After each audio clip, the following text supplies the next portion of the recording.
أعوذ بالله من الشيطان الرجيم. بسم الله الرحمن الرحيم. وَلَقَدْ يَسَّرْنَا الْقُرْآنَ لِلذِّكْرِ فَهَلْ مِن مُّدَّكِرٍ.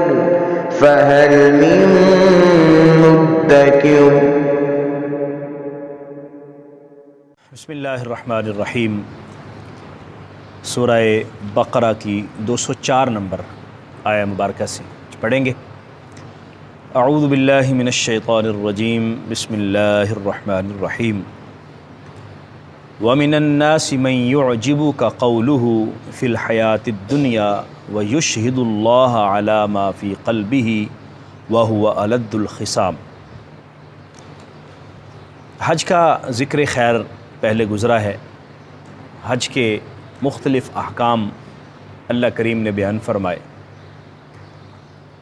ان لوگوں کا ذکر ہوا جو اپنے آباء و اجداد کا ذکر کرتے ہوئے فخر محسوس کرتے تھے، اور انہیں یہ سمجھایا گیا کہ جب حج کیا ہے تو اللہ کا ذکر کرو، اور حج کرنے کے بعد بھی اللہ کو یاد کرو. اللہ تبارک و تعالیٰ کی اطاعت اور فرمانبرداری یہی انسان کی زندگی کا مقصد ہونا چاہیے، اور اسی مقصد کے لیے ہی تو انسان کو پیدا کیا گیا. انسان اپنے دل کی اتھاہ گہرائیوں سے اپنے پورے خلوص کے ساتھ اللہ کی اطاعت کرے، ایمان قبول کرے، اور پھر اس کی اطاعت کے اندر زندگی بسر کرے. اللہ کی اطاعت کی توفیق ملنا یہ اس کا محض کرم اور اس کا فضل ہے، نہ کہ یہ کوئی احسان جتلانے والی بات ہے. اور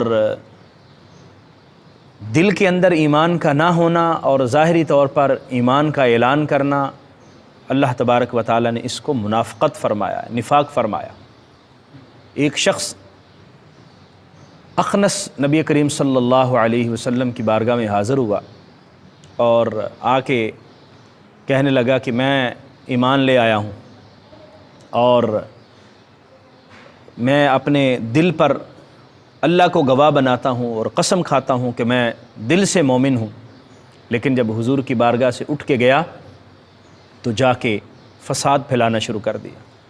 تو اللہ تعالیٰ نے آیہ مقدسہ نازل فرمائی کہ یہ کیسا ایمان ہے کہ تمہارا ایمان تمہیں نبی کریم صلی اللہ علیہ وسلم کے سامنے زبانی اقرار پر تو ابھارتا ہے، لیکن عمل کی طرف متوجہ نہیں کرتا، تمہیں امر کی تلقین نہیں کرتا، اور پھر تم جو ہے وہ ایمان کا اظہار کر کے احسان جتلاتے ہو اور پھر اپنی مرضی کے مطابق زندگی گزارنے کی کوشش کرتے ہو. تو یہ ایمان نہیں ہے. ایمان دل سے ماننے کا نام ہے اور پورے وجود کے ساتھ تسلیم ہونے کا نام ہے. اور جو اس طرح کے لوگ ہیں زمین میں فساد پھیلانے والے، وہ اپنے ایمان کا اقرار بھی کریں تو اللہ تعالیٰ کو وہ لوگ پسند نہیں ہیں. وَمِنَ النَّاسِ لوگوں میں سے کچھ ایسے ہیں مَن يُعْجِبُكَ قَوْلُهُ فِي الْحَيَاةِ الدُّنْيَا، کہ دنیا کی زندگی میں اس کی بات، اس کا قول آپ کو بڑا اچھا لگے گا. اس کی باتیں سنیں گے تو آپ کو بڑی پسند آئیں گی، وہ بڑی زبردست باتیں کرتا ہے. اور گفتگو سنیں گے تو آپ سمجھیں گے کہ یہ تو بہت ہی عمدہ آدمی ہے، باتیں بڑی عمدہ کر رہا ہے، باتیں آپ کو خوش کریں گی. وَيُشْهِدُ اللَّهَ عَلَى مَا فِي قَلْبِهِ، اور وہ اللہ کو گواہ بناتا ہے اس پر جو اس کے دل میں ہے. یعنی اپنے ایمان کی گواہی دینا چاہتا ہے اور کہتا ہے کہ اللہ میرا گواہ ہے کہ میرے دل میں ایمان موجود ہے. وَهُوَ أَلَدُّ الْخِصَامِ، لیکن صورتحال یہ ہے کہ وہ سخت قسم کا جھگڑا کرنے والا ہے، دنگا و فساد برپا کرنے والا ہے، جھگڑالو آدمی ہے. وَإِذَا تَوَلَّى، اور جب وہ اٹھ کے جاتا ہے وہاں سے پیٹ پھیر کے روانہ ہو جاتا ہے، سعیٰ فی الارض، تو زمین میں کوشش کرتا ہے لیفسد فیہا، کہ وہ فساد پیدا کرے.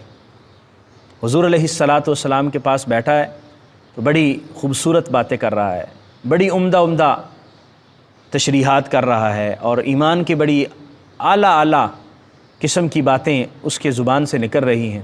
لیکن جب اٹھ کے جاتا ہے تو پھر زمین میں جا کے فساد برپا کرتا ہے، لوگوں کو قتل کرتا ہے، لوگوں کے ساتھ جھگڑے کرتا ہے.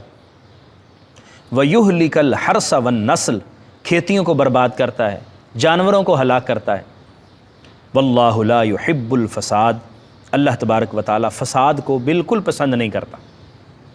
تو ایمان کا تقاضا کیا ہے؟ ایمان کا تقاضا یہ ہے کہ دل سے ایمان لائے، زبان سے اس کا اقرار کرے، اور پھر اپنی عملی زندگی سے اظہار کر کے دکھائے کہ وہ واقعہ مومن ہے۔ اور مومن نرم ہوتا ہے، وہ جھگڑالو نہیں ہوتا، وہ فساد برپا کرنے والا نہیں ہوتا۔ نبی کریم صلی اللہ علیہ وسلم نے ارشاد فرمایا کہ جس شخص کو نرمی کا حصہ دیا گیا اس کو اتنا ہی ایمان کا حصہ دے دیا گیا۔ اور اللہ تبارک و تعالیٰ کو جھگڑے کرنے والے پسند نہیں ہیں، اللہ تعالیٰ کو غصے والے لوگ پسند نہیں ہیں۔ آقا کریم صلی اللہ علیہ وسلم نے فرمایا کہ جو شخص اپنے آپ کو بہادر سمجھتا ہے اور پہلوان سمجھتا ہے اور وہ اپنے غصے پر قابو نہیں پا سکتا، وہ کوئی پہلوان نہیں ہے۔ ورنہ پہلوان تو وہ ہے کہ جو اپنے آپ پر قابو رکھے، اپنے غصے کو اپنے کنٹرول میں رکھے۔ اسی وجہ سے ہمیں اسلام نے برداشت کرنے کا اور حوصلہ مندی کا اور لوگوں کے تانے کو بھی سہ جانے کا، برداشت کر لینے کا ہمیں سبق دیا ہے۔ نبی کریم صلی اللہ علیہ وسلم کی پوری زندگی اس بات کی شاہد ہے کہ آپ نے برداشت کی، نرمی کا اظہار فرمایا اور غصے سے پرہیز کیا، الا یہ کہ اعلاء کلمت اللہ کے لیے آپ کو میدان جہاد میں نکلنا پڑا، اللہ کے حکم سے کفار کے ساتھ جنگ کی۔ لیکن آقا کریم صلی اللہ علیہ وسلم کی تعلیمات کیسی ہیں؟ وہ فساد سے بہت دور ہیں، وہ امن کی تعلیمات ہیں، وہ محبت کی اور آشتی کی تعلیمات ہیں، کیونکہ فساد تو اللہ تعالیٰ بالکل پسند نہیں فرماتا۔ وَإِذَا قِيلَ لَهُ اتَّقِ اللَّهَ أَخَذَتْهُ الْعِزَّةُ بِالْإِثْمِ، اور جب اسے کہا جائے اللہ سے ڈرو، جو تم کر رہے ہو یہ درست نہیں ہے، جو تمہارا رویہ ہے یہ رویہ اسلام کا رویہ نہیں ہے، یہ مسلمان کا رویہ نہیں ہونا چاہیے۔ أَخَذَتْهُ الْعِزَّةُ بِالْإِثْمِ، تو اس کا غرور اس کو گناہ کرنے پر آمادہ کرتا ہے۔ وہ یہ کہتا ہے اچھا آپ مجھے غلط کہہ رہے ہیں، آپ مجھے درست نہیں سمجھ رہے، میں اتنا بڑا آدمی، میں فلاں سردار، میں فلاں قبیلے کا شخص، اور آپ سمجھتے ہیں کہ میں غلط ہوں، تو اچھا پھر میں غلط ہوں تو میں تو ایسا ہی کروں گا۔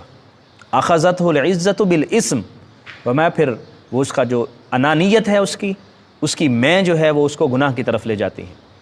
تو انسان جب یہ سمجھتا ہے کہ میں ہی سب کچھ ہوں، ہم چوما دیگر نیست، میرے جیسا کوئی بھی نہیں ہے، پھر وہ جب غلطی کرتا ہے تو اس کو غلطی نظر نہیں آتی، کیونکہ جب آدمی یہ سمجھتا ہے کہ میں غلطی کر سکتا ہوں تو کوئی بھی اس کو جب غلطی پر متنبہ کرتا ہے، سمجھاتا ہے، تو وہ فوراً اس کو قبول کر لیتا ہے۔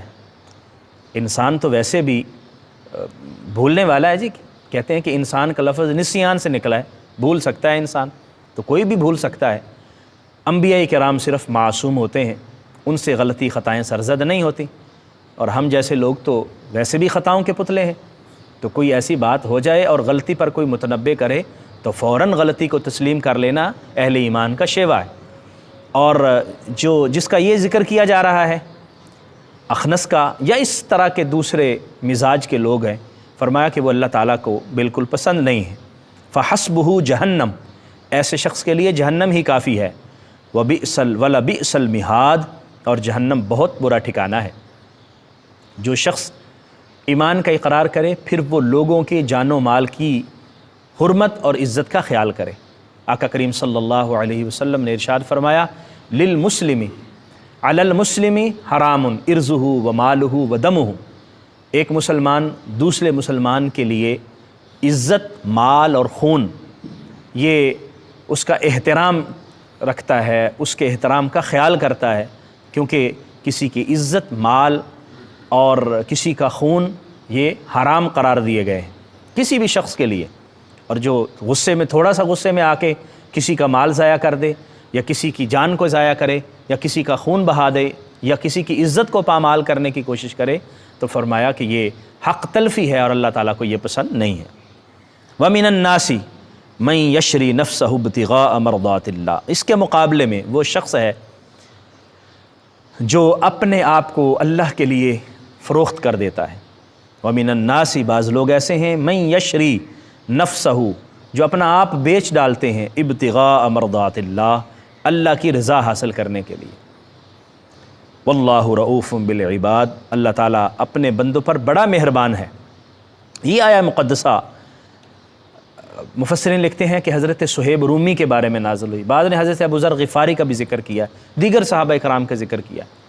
حضرت صہیب رومی آپ جب مکۃ المکرمہ میں آ کے ٹھہرے تو مسکین غریب تھے، یہاں کوشش کی، محنت کی اور محنت کر کے کچھ کمائی حاصل کی۔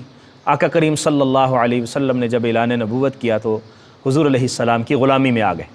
حضور کی غلامی میں آئے تو ظاہر بات ہے کفار مکہ کو قبول نہیں تھا، انہوں نے پریشان کیا، ہجرت کا حکم ہوا، آقا کریم صلی اللہ علیہ وسلم ہجرت فرما گئے۔ یہ صہیب رومی ہجرت کرنے کے لیے جانے لگے تو ان کو کفار مکہ نے روک لیا۔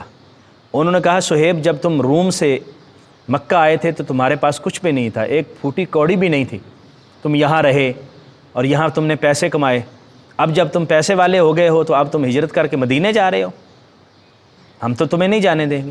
حالانکہ پیسے اس نے اپنی محنت سے کمائے تھے، کون سے قریش نے کما کے دیے تھے، لیکن آپ نے کمان نکالی، آپ نے کہا کہ تم جانتے ہو کہ میں بہترین تیر انداز ہوں، میں اس وقت تک تیر چلاؤں گا جب تک مجھ سے تیر ختم نہیں ہو جاتے، پھر میں تلوار نکالوں گا، پھر تلوار سے مقابلہ کروں گا، اور تم جانتے ہو کہ میں تلوار بھی بڑی اچھی چلا لیتا ہوں، اور اگر تم مجھے ہجرت کرنے دو اور میرے نبی صلی اللہ علیہ وسلم کے پاس جانے دو تو میں تمہیں جو میرے پاس مال ہے تمہیں سب بتا دیتا ہوں۔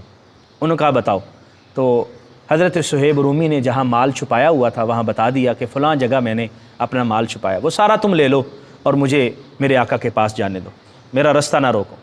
تو وہ سارا مال چھوڑ کے قربان کر کے مدینہ چلے گئے۔ تو یہ آیہ مقدسہ اتری اور ان کا استقبال اس آیہ مقدسہ کے ساتھ ہوا۔ جب پہنچے تو آقا کریم صلی اللہ علیہ وسلم نے فرمایا کہ صہیب تم بڑا اچھا سودا کر کے آئے ہو، یعنی مال سارا دے کے اپنا ایمان بچا کے مدینہ طیبہ پہنچ گئے۔ تو قرآن مجید کی آیہ مقدسہ نازل ہوئی کہ وہ لوگ بھی ہیں کہ جو اپنا آپ بیچ ڈالتے ہیں اللہ کی رضا حاصل کرنے کے لیے، جہاں دوسرے ایسے لوگ موجود ہیں کہ جو ایمان کا احسان جتلاتے ہیں، وہاں ایسے لوگ بھی موجود ہیں کہ جو سب کچھ دے کر بھی حضور کی غلامی کو اپنے لیے فخر محسوس کرتے ہیں، تو ان کی تعریف کی گئی۔ تو آج کی ان آیات مقدسہ سے ہمیں یہ سبق ملا کہ ہم ایمان کو دل سے قبول کریں، اس کا احسان نہ جتلائیں، بلکہ اللہ کا شکر ادا کریں کہ اللہ نے ہمیں ایمان کی توفیق عطا فرمائی، اور پھر اگر ہم سے کہیں خطا غلطی ہو جائے تو اس کو تسلیم کرتے ہوئے جھک جائیں، اللہ تعالیٰ سے معافی مانگ لیں، اور زمین میں قطعاً فساد پیدا کرنے کی کوشش نہ کریں۔ جھگڑا کرنے والا اللہ کو پسند نہیں، لوگوں کی جان و مال اور عزت کو پامال کرنے والا قطعاً اللہ تعالیٰ کو پسند نہیں ہے۔ اور وہ لوگ جو اخلاص اختیار کرتے ہیں، اپنے مال کو، اپنی جان کو اللہ کے راہ میں پیش کر کے اللہ تبارک و تعالیٰ کا شکر ادا کرتے ہیں، وہ لوگ اللہ تعالیٰ کو پسند ہیں۔ اور فرمایا کہ وہی لوگ ہیں جنہوں نے دنیا کے بدلے میں آخرت کو ترجیح دی ہے، اور اللہ تعالیٰ ان پر فضل اور کرم فرماتا ہے اور ان کے لیے مہربانی کے دروازے کھول دیتا ہے۔